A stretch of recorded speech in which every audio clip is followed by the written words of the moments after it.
Una de las informaciones importantes en estos días fue, sin duda, conocer que la nación afrontó finalmente el pago de la deuda surgida por el fallo judicial de noviembre del 2015 del juicio que le hizo la provincia a la nación por retenciones indebidas de la masa coparticipable y que se dispuso a hacerlo mediante la entrega de bonos de distintas emisiones y años, por un total de 25.000 millones de pesos, algo más de 25.000 millones, aunque se menciona que son 26.000, en realidad la parte dispositiva habla de 25.000 y algo. Faltan 1.000 millones respecto de lo que se estaban diciendo. El tema es que el gobierno, bueno, hizo una explicación sobre el fallo judicial y que se había cobrado o que se va a cobrar o se va a tener la tenencia de estos bonos. Dijo que había hecho una buena operación de cálculo para hacerse de las acreencias de la Corte Suprema. El ministro de Finanzas no atendió a la prensa, salvo a la prensa oficialista, y dijo que el gobierno no tiene definido todavía qué va a hacer con los bonos, pero dijo que va a servir para la activación post-pandemia. Esto lo dijo el ministro en el diario de la República. Le hemos pedido a Marcos Lucero, que es docente de la Facultad de Ciencias Económicas, Jurídicas y Sociales, y que tiene un blog que se llama Finanzas de San Luis, que hace actualización por lo menos semanal de información vinculada con la situación económica general, que nos atienda para que nos explique algunas cuestiones que damos por sabidas y que yo me doy cuenta que no las sé. Bueno, Marcos Lucero, contador, buen día, ¿cómo le va? ¿Cómo está Muy usted? buenos días, Mario, Javier. Muchas gracias por comunicarte conmigo. Un gran gusto hablar con ustedes y con toda la audiencia de Radio Universidad. Bueno, muchas gracias. El gobierno dice que hizo un buen negocio al haber aceptado la negociación para que le efectivizaran el pago del fallo de la Corte Suprema y recibir esta cantidad de bonos eh, que señala que va a poder colocar en el mercado con facilidad. ¿Esto es así? Eso es correcto porque, como usted bien comentaba, la Corte Suprema en el 2015 suspendió la prórroga de la detracción de la masa coparticipable, entonces lo que teníamos era una promesa de pago. Ahora el dinero no ingresa a las arcas provinciales en forma directa, pero sí se han emitido estos 4 bonos que tienen algunas características particulares y uno puede esperar al vencimiento para cobrarlo. Tenemos vencimientos en el 2022, 2023, 2026 y 2028, o como dijo la jefa de gabinete de la provincia, uno los puede colocar en el mercado, es decir, los puede vender. Quizás no los pueda vender por el valor nominal, depende del precio de mercado, pero puede ir adelantando ese cobro y no esperar al vencimiento de acuerdo a las necesidades del presupuesto, ¿no? Ujú. Es decir, son títulos que se pueden negociar, que tienen Son, son, mercado. son valores negociables, a diferencia de lo anterior, que era una como un activo que tenía la provincia, una promesa de pago. Bueno, ahora no es un pago efectivo, pero sí esos bonos se pueden comercializar en el mercado. Ujú. Y estos bonos, porque esta es una ampliación de emisiones de bonos, ¿no? Que ha hecho la Exacto. nación. Exacto, es como que la nación está tomando deuda. En este Ujú. caso está refinanciando la deuda, digamos. En lugar de pagar todo junto, refinancia la deuda, como lo hace con los acreedores externos, ¿sí? Y bueno, otorga estos bonos que se lo ha otorgado a la provincia, ¿no? El hecho de que nos expliquen que tienen actualización SER, más un tanto por ciento de interés. El SER Son es bonos, una son, actualización por inflación. exacto, los bonos, estos bonos que han sido emitidos son cuatro bonos, 2 del tipo bullet, que ahora le explico qué es, y 2 del tipo amortizable. ¿Qué significa esto? Y como usted bien dice, son actualizables por SER. Mientras más lejano es el vencimiento, mayor es la tasa SER. Por ejemplo, el bono del 2022 tiene SER más 1.30%, es decir, la inflación que sea ese año más un 1.30%. Y el bono más largo, que es el del 2028, es SER más un 2,25%, es decir, la inflación que haya cada año más el 2,25%. Los dos primeros bonos, el del 22 y el del 23, son bonos bullet. ¿Qué significa estos bonos bullet? Que el capital se va a pagar, se va a amortizar, técnicamente se llama amortizar, al final, en septiembre de 2022 o en agosto del 2023, se paga el capital. Mientras tanto, va a haber 2 pagos de cupones de intereses anuales. Ese es los bonos de tipo bullet. Por ejemplo, el bono del 2022 va a tener 2 pagos de cupones, uno en marzo y otro en septiembre de cada año. ¿Sí? O sea, le pagan los intereses, digamos, le van dando los intereses. Exacto, se pagan los intereses. Y el bono del 2023 tiene pago de intereses en febrero y en agosto. Son 2 cupones anuales. Esos son los 2 primeros bonos, son del tipo bullet. Se paga todo el capital al final y los intereses se pagan semestrales, 2 pagos semestrales. Perdón, 2 pagos anuales, uno por cada semestre. ¿Y el amortizable? Y el amortizable, que son son los los otros bonos dos. del 2026 y 2028, son bonos en los cuales se devuelve parte del capital en cada cuota más los intereses. Ajá. ¿Se entiende? Entonces al final no se devuelve nada, se van pagando el capital y los intereses en cada cuota. Y ahí, por ejemplo, el bono del 2026 tiene pagos en mayo y noviembre de cada año, pero desde el 2024, es decir, hay un periodo de gracia. Hay un periodo de gracia hasta mayo del 2024 donde no se va a pagar nada, y a partir de mayo del 2024, 2 veces al año se paga parte del capital y también los intereses.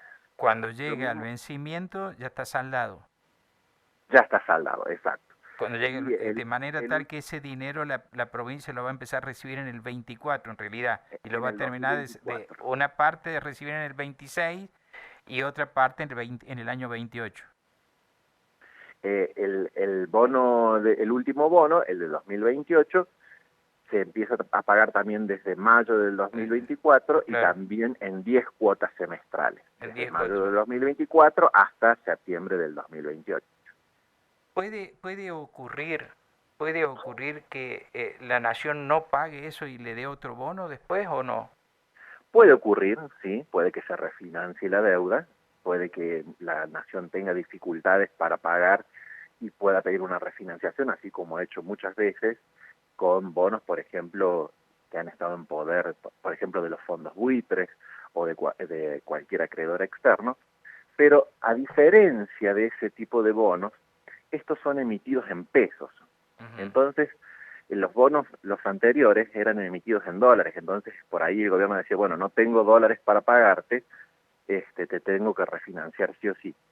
En cambio, estos bonos que son emitidos en pesos, el gobierno, como tiene la facultad de poder emitir, es casi imposible que no pueda pagarlos, ¿no? Lo único que tiene que hacer es hacer una mayor emisión monetaria y puede pagar los bonos. O sea, el problema de la mayor emisión monetaria es que genera más inflación, ¿no? Para todo el país. Pero es muy difícil de que no se pueda asumir el compromiso de un pago en pesos. Sí en bonos, si los bonos fueran en dólares, entonces ahí se complica un poco más.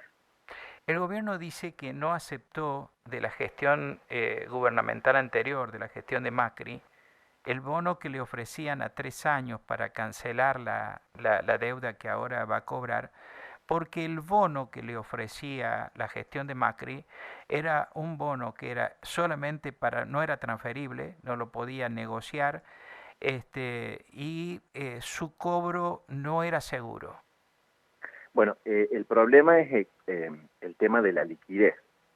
Al ser intransferible, al no poder cotizarse en los mercados, entonces uno sí o sí tiene que esperar al vencimiento. Entonces, mucho más riesgoso. En Ajá. cambio, con un bono que puede cotizar en los mercados, obviamente que si un bono del 2028 o del 2026 lo va a vender ahora, va a obtener un importante descuento, porque el que lo compre va a querer tener la ganancia por toda esa espera que tiene que tener, más el riesgo, más la inflación está cubierta con que son emitidos bajo cláusula CER, pero la espera tiene su recompensa, digamos. Entonces, si el gobierno sale a vender los bonos al mercado, obviamente que no va a obtener el valor total, va a obtener un valor con un descuento.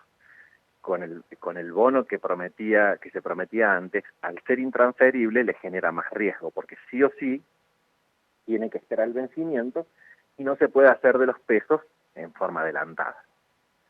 Se está exigiendo, por ejemplo, desde sectores de la oposición política, supóngase Claudio Poggi, también el sector del adolfismo, que toda esta masa de bonos se coparticipe con los municipios. El tema parece ser aceptado por el gobierno porque las declaraciones que conocemos del ministro Orcajo dan cuenta de que deben ser coparticipados. Ahora, quiero saber si en la práctica esto se podría hacer entregando bonos. ¿Cómo tendría que ser? ¿Entregar una cantidad de bonos a cada municipio? En Podría teoría. ser de esa manera o podría ser de que el gobierno provincial con sus fondos propios adelante esa coparticipación que no fue entregada en aquel momento, o lo puede entregar con fondos propios si es que los tiene, o podría también entregarle a los municipios estos bonos para que los comercialice. O Ujú, podría, por ejemplo, adelantarlos, venderlos en el mercado y entregar, digamos, el dinero directamente, acreditar el dinero en las cuentas de los municipios directamente. ujú, ujú. Depende la capacidad también técnica de los municipios de poder negociar este tipo de activos financieros, que yo creo que la mayoría de los municipios no está en condiciones de poder operar en los mercados financieros, mientras que los equipos técnicos de la provincia seguramente sí, ¿no?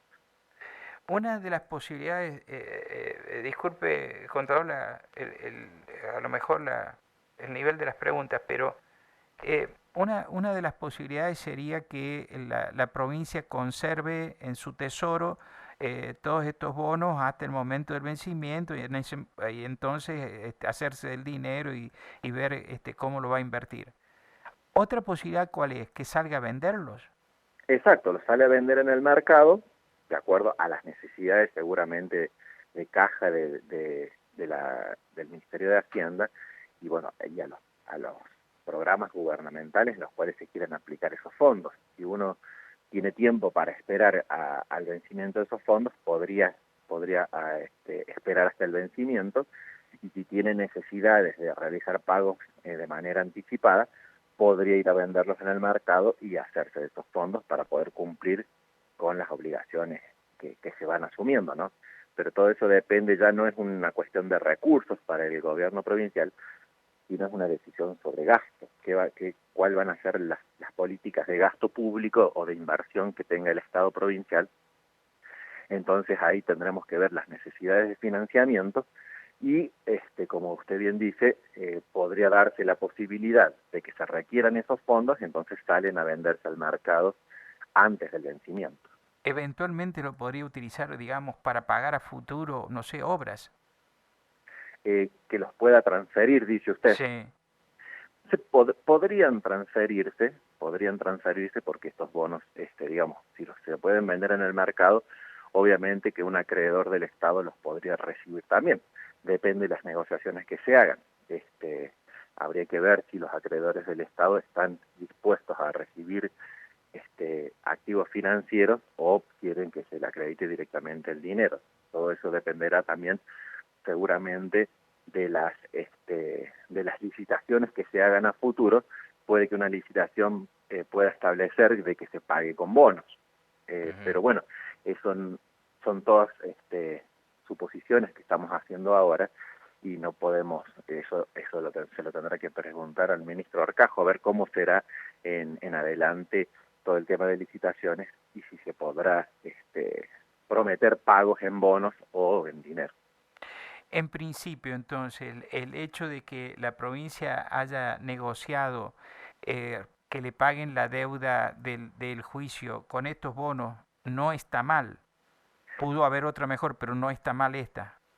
No, pensémoslo desde el punto de vista como si fuera entre particulares. Supóngase que yo le debo dinero a usted. Y bueno, puedo tener una promesa de pago o ya le puedo entregar un instrumento a usted que usted lo puede ir a descontar en el mercado, lo puede ir a vender y hacerse del dinero. Obviamente que esa situación es más favorable que tener solamente la promesa, ¿no? Ujú, ujú. Claro, claro. Marco Lucero, muchas gracias por las explicaciones. Por favor, Eh, un eh, gusto hablar con ustedes, siempre disponible para para cualquier consulta que tengan de la radio de nuestra universidad. bueno, muchas gracias. El Muchas contador gracias. Marcos Lucero, que es docente de la Facultad de Ciencias Económicas, Jurídicas y Sociales, y que publica un blog que se llama finanzassanluis.com, estuvo esta mañana aquí en Nada Secreto, en Radio Universidad. Nada Secreto,